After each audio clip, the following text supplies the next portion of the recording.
So, as so many of us know, Alzheimer's doesn't only affect the person with the disease. Each person here today has his or her own personal reasons for walking to end Alzheimer's. As you just heard, Cynthia was diagnosed with Alzheimer's at the age of 63. She's here today to show that while the road ahead of her may be uncertain, right now the disease cannot silence her voice or stop her from walking with all of you to help countless others.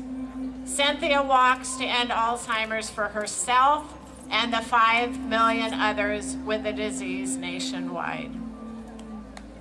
Alyssa Smith. Alyssa is here today because she lost her grandmother, Nellie Kathka, to Alzheimer's last year. She was a mother and grandmother to not only her immediate family, but hundreds of friends, classmates, team members, and neighbors as well. She also made the best pie anywhere.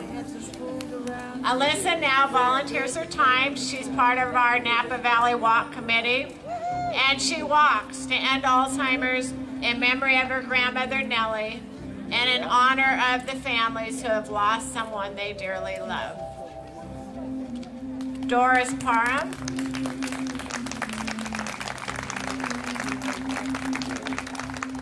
Doris currently cares for her husband, Jesse, who was diagnosed with Alzheimer's disease in 2001 at the age of 58. Jesse was fortunate enough to be accepted into the Veterans Home about 2 years ago. Doris is driven to fight this disease any way that she can, both at work and at home. She and her family are so grateful to the Alzheimer's Association for the services and support that she has received, and is really pleased to be able to give back by raising funds for the Napa Valley Walk. Doris walks to end Alzheimer's in support and honor of her husband, Jesse. Marissa Lowe.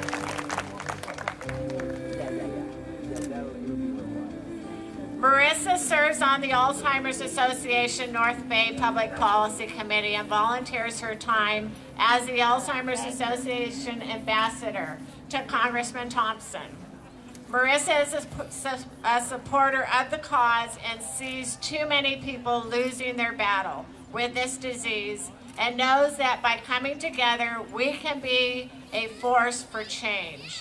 She dedicates this walk in loving memory of her Uncle George, who passed away from Alzheimer's disease, and her father, Fred, who passed away from Parkinson's.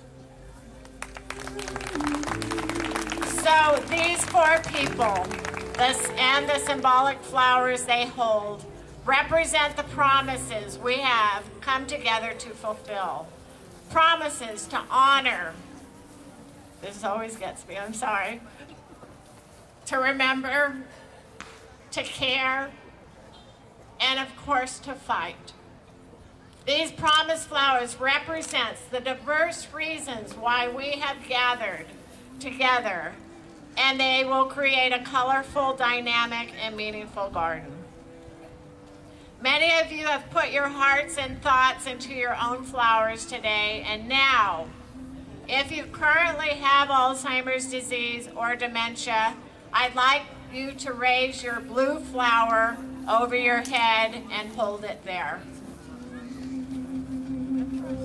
If you're walking to end Alzheimer's because you've lost somebody you love to the disease, please raise your purple flower and keep it there. If you're walking because you are supporting and caring for somebody with Alzheimer's, please raise your yellow flower. And if you are walking to end Alzheimer's because you want to stop this disease and help as many people as possible here in the North Bay and across the country, please raise your orange flower. The names and colors and stories of these promise flowers show that we've all followed our own paths to get here this morning. But we will walk together, taking one step closer to a world without Alzheimer's. So as you begin your walk today, we ask you to hold your promised garden flower high. Walk through the streets so others can see firsthand the power that we have when we come together. Together we can and we will reclaim the future for millions.